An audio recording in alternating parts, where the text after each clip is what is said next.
What was that specific moment that completely altered the course of your life? I'd had a huge fight with an abusive mother that had a mental breakdown, throwing stuff, calling family to say I'd attacked her, screaming, hitting me, etc. Went to a friend's house and stayed there for a month. Experiencing that freedom and independence and seeing his life pushed me to find a way to obtain my own freedom.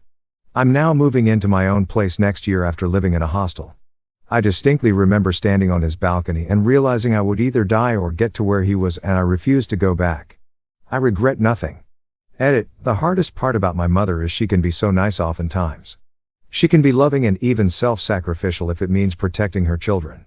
But ultimately mental illness creeps in and it breaks the person you thought you knew. In her case, she has diagnosed BPD that she refuses to accept as anything but a conspiracy against her. She had a hard life and I empathize with her, but the toxic behaviors and learned helplessness were too much. I went to see the movie 40-Year-Old Virgin at the theater. That movie was about me. I worked at Circuit City, he worked at Circuit City. I rode my bike to work, he rode his bike to work. I collected action figures and painted models, he did too. I had never had a girlfriend, neither had he. I was awkward around girls and he was too. I wasn't 40 but I didn't want to be like him. I went home and immediately packed up most action figures and sold them. I ripped the dragon posters off the wall and trashed them. I made it a goal to at least talk to some girls and try to ask them out. Within 2 to 3 weeks I had gone on a date or two. It still took a few years, but after about 3 to 4 years I ended up with the woman I'd go on to marry and have kids with. When Pennsylvania raised the cigarette tax by almost $3 a pack. I quit that day after smoking a pack a day for over 10 years, haven't had one since. Only decent thing the state of Pennsylvania has ever done for me, lol. I was diagnosed with cancer at 19. I was pursuing a career in the culinary arts, loving life and all that. Now, I'm 37. I've had 8 different instances of cancer thanks to a genetic mutation that makes me randomly develop melanoma tumors. I'm on disability, and cooking a single meal is exhausting most days. I've spent my entire adult life focused on this battle. I gave up having children, a job, a business, but I'm alive, so, yay? The guy who walked into my psych class in college and sat in front of me. I liked everything about him, but I fell in love with his hair first.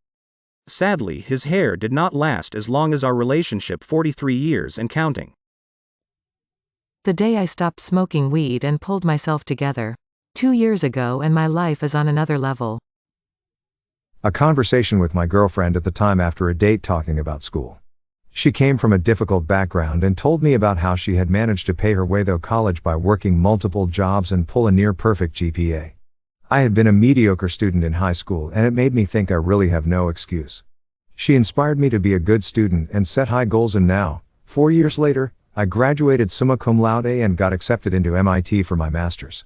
Oh, and by the way, we got married and she still inspires me. Smile. The day I took some cocaine that was clearly not cocaine. It was awful. I didn't sleep for 3 days, was incredibly ill and depressed. Only one eye dilated, so I was convinced I'd given myself brain injury. It was terrifying, but I never took hard drugs again, and I believe that day is the reason I'm not a junkie now. Instead, I have a great boyfriend, lovely house and job I enjoy. For me, it was deciding not to delete Tinder for one more day back in 2018. If I had deleted it the day I planned to, I never would have received the message from the man who is now my husband. I wouldn't even know he existed. Because of that decision, I am the happiest I have ever been in my life. The first time I dropped acid. It made me take a few steps back and look at the bigger picture of my life, and allowed me to analyze my past, present, and future behaviors. I almost entirely lost my ego that night, as well as any desires to continue partying until I die. I stopped doing hard drugs after that and began picking up the pieces to the life I almost completely wasted. As a kid, I was really into reading books and writing stories. Whenever I'd think of high school or college, it always involved me taking Eng-Lit or something and being one of those literary types. So one day when I was 12, I was looking for something to read in my dad's study. After a lot of searching, I decided on this book called The Music of the Primes. And oh man, that book changed the direction of my life completely. As soon as I finished it, the spark had been ignited. All of a sudden, math made sense. In my free time, I started to research math formulas and experiment with them. I read about famous mathematicians and important problems in mathematics. I also got extremely interested with engineering as a whole, with my math skills powering me through subjects that I didn't like, e.g. chemistry. My good grades in math later on got me accepted into colleges, and here I am now, about to go for a math major in college. So yeah, I often wonder how different my life would have been if that fateful day, I'd just decided to pick up a different book. My first beating, completely at random, which broke one of my ribs, from my father at age 11. It's almost 30 years later, and I am doing well, and have received therapy, but that moment of my dad coming up behind me to assault me can beep off forever. My friend yelling, "What the beep?" after discovering me and his girlfriend on the couch naked. I had been at his place for a Super Bowl party and we had gotten blackout drunk. I vaguely remember making out with her at some point in the evening, presumably after he had passed out. I haven't had a drink since. That was 2007. I haven't spoken to my friend since then either. The moment when I realized that lockdowns were going to be a thing. Before that, I didn't like my family, but I could tolerate them since I wasn't home for most of the day anyway. Thought they'd be a limited part of my life, but still a part of my life even after I eventually, hopefully, move out. But being stuck with them for well over a year, I realized that I don't want anything to do with them anymore. As soon as I'm not living under the same roof as them, I'm blocking them all on everything. I don't ever want to see or hear from these toxic beep ever again. They can rip each other's throats out, I don't care. First when I lost my mom in 2010, then my brother in 2015, and the absolute worst was the death of my son in 2018. Giving a homeless woman $40. At the time, I was working in a sales job, and in sales we spend crazy amounts on money on hosting, taking people out to lunch, happy hours, etc. That day I was leaving a networking event and this woman asked if I could help her with directions to a shelter. I pulled out my phone and we got to talking. She was a veteran and fell on hard times. She wasn't from the area and was trying to find a place for her and her kids until she got paid, which was in one day. Since her son was 16 years old, she couldn't go into the women's shelter and she needed $38 to stay at a local hostel.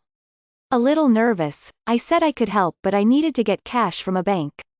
So we walked to the ATM, I took out $40 and gave it to her. And then she left. I didn't know if that was the right thing to do. Did she make up a story to get drugs? Did I just fall for her tricks? As I was going back to my car, I was searching for that hostel to see what that price was and making sure her story took. And then that feeling of, shame on you. I just spent well more than $40 on food and alcohol to wine and dine on people all day. I didn't question whether or not they were alcoholics or good or bad people or their intentions. I know some had no intentions of ever buying anything from me, but wanted a free meal. And yet, I was not okay giving someone $40. It really changed my perspective on how to be careful about throwing around my judgments. Rich or poor, you can be a liar, thief, druggie and alcoholic. But we only really question the poor. At least I did. Broke my leg, pelvis, arm, and collarbone in a motorcycle accident. Forced me to leave construction and cabling work and go learn computers. Turned a $16,000 a year salary into a six-figure income. Once I kind of died, like my heart stopped after this attack. Doctors saved me. I will not go into these details. And I thought, what did I do in this life that I really wanted, and was I really happy? No life could have ended then without meaning. After all this I began to engage in creativity, read books and develop. I've had a few. The time I fell in love and the time that person died. The birth of my children and the times they moved out on their own. Life is filled with an ever-altering path. 6 years old, a skate park when my parents told me they were getting a divorce. I've had a ton of the big ones. Meeting my wife, having kids, the choices I made with my career. But they're all a little, well, dull and obvious perhaps. When I look back at smaller things that dramatically changed my life, it's stuff like meeting the kids from 2 doors down when I was 8. They were football crazy, and my family wasn't at all. I wanted to fit in with them and be friends so badly that I started joining in with them. And from that grew a lifetime joy of sport. So much of my free time became dedicated to it, and it was that first meeting that changed it all. I traveled when I was 21, post-university. I was still quite a sensitive soul, lacking in confidence.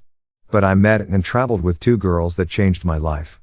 I'd never met anyone so utterly comfortable with who they were, their bodies, their flaws, etc. I can't explain nor recommend it, but for example, if I woke up with a spot, I'd be greeted with an absolutely delighted "what the beep is that on your face?" I'd be ribbed about it, and then they'd be sharing stories about the worst spots they'd ever had. All the self-consciousness gradually melted away from me because nothing was off limits. Nothing mattered. Nothing changed how well we got on. I feel like it was that meeting that turned me into more of an adult. Probably my GF, at the time, telling me she is pregnant. The day I decided to get sober 16 years ago. Losing my wife to cancer at just 53 years old. Nothing, and I mean nothing, has been the same since, and it's been nearly 9 years. The melanoma diagnosis at 25. May your day be filled with joy and happiness. And please remember to like, share, and subscribe for more quality content every day.